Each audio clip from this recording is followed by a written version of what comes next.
Alright, in this video I want to take a final look at some of the nationwide EU election results in 4 countries that held their elections on June 9th for the European Parliament, and those countries are Belgium, the Czech Republic, Slovakia, and Finland, and this is going to be a kind of brief general overview of what happened with the political parties and the political situation in the countries for the EU elections. Now, the first country we're going to take a look at is Belgium, and Belgium is a very difficult country to look at politically because it is divided into 2 parts. There is the Dutch-speaking north, known as Flanders, and the French-speaking south, known as Wallonia, and so the political parties here oftentimes compete in one and not the other, so these numbers are averages between 2 kind of separate entities, and a lot of times the parties will focus on one region rather than the other, and so they aren't active technically on a nationwide level. They are active in one part, so these numbers are kind of difficult to understand because some of the numbers might be great when you take into account this is only, one part of the country. 12%, yes, nationwide is, okay, third place, but this party, for example, competes in the south where they are actually the largest. So the numbers are kind of difficult to understand when you put them in this level, but this is the way we're going to look at them. So when you look at the results, the Vlaams Belang, the right-wing nationalist Flemish Interest Party, which is a kind of regionalist party for the northern part, won first place. This is a part of the Identity and Democracy group. They are the most right-wing party in the political scene in the country, at least amongst the ones we see here. They won first place for the first time, winning 14.5% of the vote. Not only did they win in Flanders, but of course, Flanders having a higher population, they were able to win nationwide as well. The more moderate kind of nationalist Flemish Interest Party, which is also a regionalist party for the people of Flanders, won second place.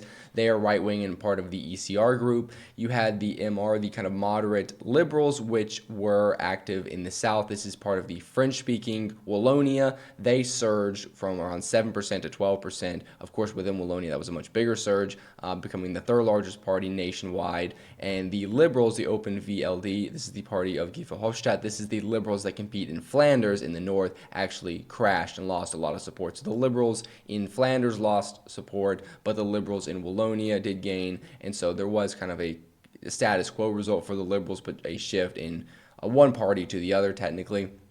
Then you have the kind of Workers' Party. This is the socialist, kind of left-wing populist, far-left party in Belgium. They actually compete both in Wallonia and in Flanders. They are somewhat stronger in Wallonia, but nationwide they did get a result of 10.7%, coming fourth place. You have the CD&V. This is the kind of Christian Democrats, the center-right that competes in Flanders, won 8.3%. This was a kind of moderate result for them. You have the Social Democrats within Flanders, won 8%. This was a slight increase for them. They actually beat the Socialist Party, which is the center-left in Wallonia, which had before been kind of a stronger party in Belgian politics. They were the largest party in Wallonia at times. They've dropped a few points to 7.5% nationwide. You have the Flemish Greens on 6.3%.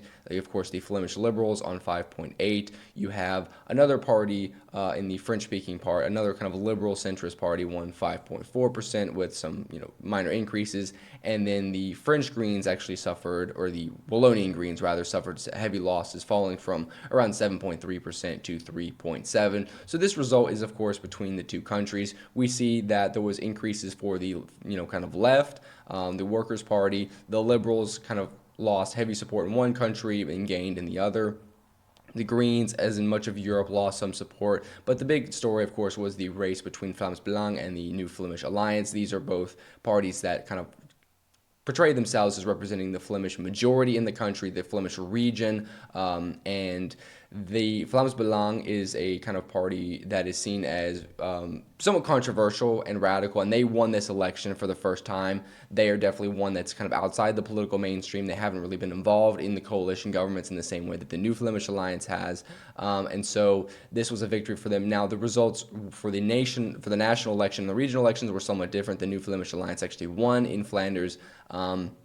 However, for the EU elections, Vlaams Belang did win, so this was a victory for the ID group. They didn't gain as much as initially expected, but they did win, of course, more support than last time, so they did win minor gains, and I think some of the maybe more liberals or center-right voters went to the New Flemish Alliance to maybe prevent Vlaams Belang from winning, and so that's why you see the strong result for both of these parties. A strong result for the Liberals in Wallonia, and so that's pretty much it for the results.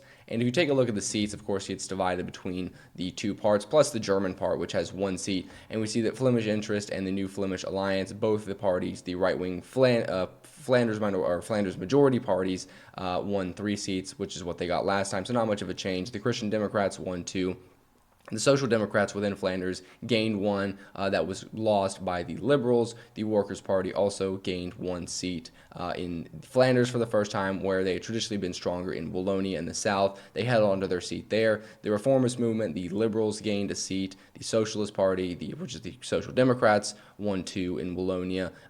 The other Liberal Party won, and the Greens lost 1. And then, of course, in the German-speaking part, very small part of the country, the Christian Social Party, which is, of course, a center-right, Christian Democratic Party, held 1 seat.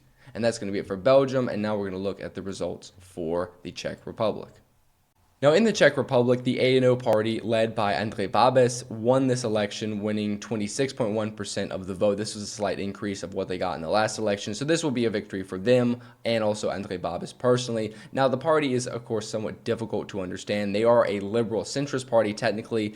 However, they do have some populist and Eurosceptic positions, and for that reason, they actually have decided to leave the European liberal grouping, the Alliance of Liberals and Democrats in Europe, both the party and the EU parliamentary group, and it's not really clear who they will sit with now, but they are kind of a centrist populist party, so it's kind of hard to define on the European standards, but they won this election with a slight increase. The Spolu group contains the conservative ODS party and also some more center-right centrist parties. It's a political alliance. Now, despite these parties being more conservative or right-wing, as in terms of the ODS being in the ECR, they are not really as Eurosceptic as one would think. They are less Eurosceptic, in fact, than the ANO at times.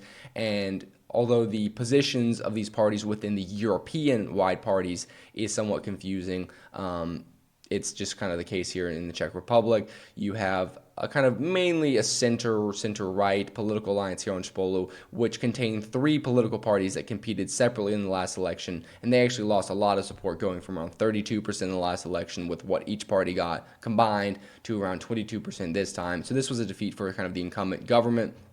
This, of course, is the party that's in power now in the Czech Republic, and they lost some support. The PAM is a new right-wing populist political party. They arguably took votes from the SPD and the ANO. They won 10.3% of the vote, winning seats for the first time.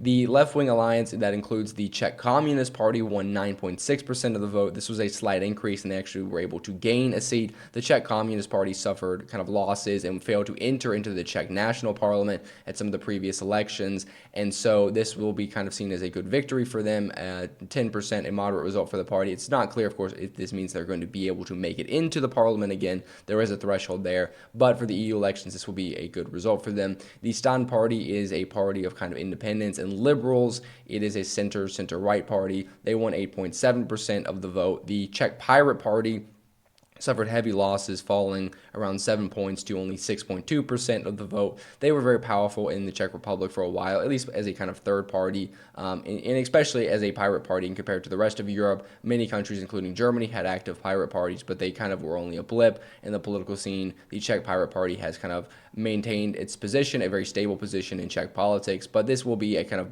big loss for them, only winning 6.2%. The right-wing populist nationalist SPD party, which is a part of the Identity and Democracy group, won 5.7% of the vote. This was a drop in support for them, but they are competing with parties that do share some similar positions, and so they did, it does make sense that they did end up losing some vote, but they were able to maintain 1 seat.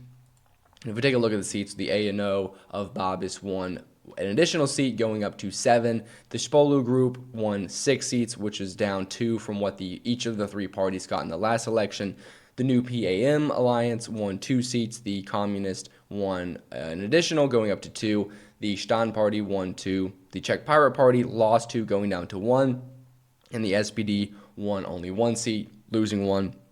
The Social Democrats also lost their only seat and failed to enter into the EU Parliament once again. Now, in Slovakia, the Liberal Progressive Slovakia Party did win the election, coming first place with 27.8% of the vote, followed by Robert Fico's Social Democrats, the Smer SD, with 24.8% of the vote. Both parties seem to have overperformed the polls, and for the Social Democrats at least, this might have had to do with the fact that there was an assassination attempt on the Prime Minister Robert Fico from this party, and there probably was somewhat of a sympathy vote, maybe from his allies towards this party, and that caused him to increase last minute in the polls. Nonetheless, the Liberal PS party won first place. This was a big victory for them. They won nationwide with a large amount of the vote. And the Social Democrats, although they didn't win first place, this was a large increase for them from the last EU election. They won 24.8. I believe in the last one they won around only 15-16%.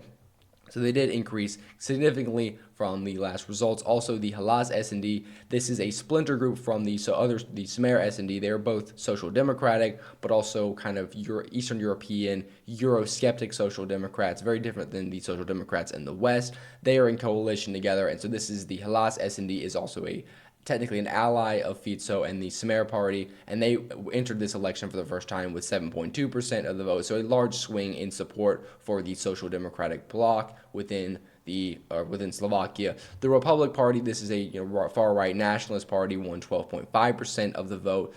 This was a newly founded party that split away from the former other far-right party in the country, and they were able to take a lot of their votes away. This was a large increase in support for them. Of course, being their first election, winning third place, significant amount of the vote, and were able to win some seats. The Christian Democrats won a moderate amount of the vote with 7.2%, on par with the Halas party. So overall, this was a kind of interesting result. Neither the liberal bloc, the kind of liberal conservative pro-EU bloc within the country, nor Fico's political alliance won a majority technically. You also have the Nationalist Republic bloc, which is not technically a part of the government or the opposition, won a large amount of the vote kind of in the middle. So neither the governing parties nor the kind of opposition that could form a coalition against Fico won a majority. So this result is somewhat interesting to take a look at in terms of how it affects Slovakian national politics, but it wasn't too significant in terms of like a clear signal that it gave towards the country's national elections, but it will have somewhat of an impact. And now if we take a look at the seats, we can see that the Liberal Progressive Slovakia won the most with 6 seats. The Social Democrats Smer party of Fico won 5, gaining 2. The Republic Party of the Nationalists won 2 seats for the first time. The other Social Democratic Party, led by Pellegrini, the president, won 1 seat. And the Christian Democrats, the conservatives, lost 1, holding on to 1. You also had other parties that completely got wiped out, losing all representation in the European delegation for Slovakia, and so there were a lot of votes going to parties that did not win any seats, and that's why you see kind of a smaller vote share that actually gained representation. Slovakia doesn't have that many seats, so a lot of parties that got around 4 or 5 or under 5% of the vote were not able to win representation to the EU Parliament. And next, we're going to look at Finland. Now in Finland, the center-right coalition party won the election, coming clearly in first place with 24.8% of the vote. This is the party of the incumbent government, the incumbent prime minister. This will be definitely a victory for them and a clear signal for the party going forward. They will definitely be satisfied with this result. It is an increase, and of course they won first place, clearly ahead of the other parties. Now the interesting thing that happened in Finland was that the Democratic Socialist Left Alliance, which is of course to the left of the Social Democrats, they sit with the European United Left, surged in this election, going from around 10% to around 17% of the vote. This is a large increase, even higher than what the polls were showing. And this arguably had to do with the foreign policy question. This party, of course, has a very distinct position on both Russia-Ukraine and Israel-Palestine, as well as Finland's entrance into NATO. And so arguably the voters who had maybe been focused on foreign policy issues had gone to this party, as well as they have a strong base based on their economic issues. They, of course, appeal to maybe more working-class urban voters that have been maybe dissatisfied with the traditional Social Democrats, which came in third place with 14.9% of the vote. This was a okay result for them, not too significant. But of course, the left-wing alliance winning second place in Finland was not expected. This is one of the best results for the European United Left group across the entire continent, arguably probably the best result for them. And this is also the best result for this party, kind of nationwide within Finland, coming second place, winning a large amount of the vote. The Center Party, which is the agrarian party that you see in many Nordic countries, won 11.8%. This was a moderate result for them. They lost some support, but roughly held around 12%. The Greens dropped kind of significantly. They lost a small amount of support, going from around 16%, I believe, to only 11.3%. So they did suffer some losses, and arguably, of course, maybe some of the Green voters did end up going towards the Left Alliance. Now, another big interesting development that happened in the country was that the Finns party, this is the National Conservative Party, similar to the Sweden Democrats, they are a part of the current incumbent right-wing government. They suffered heavy losses, losing around half of their vote, falling to only 7.6% of the vote, down from the last elections, both the last EU elections and the last national elections. This was not only a loss in support, this was a drastic underperformance of what they had in the polls. So this was a very big defeat for the party,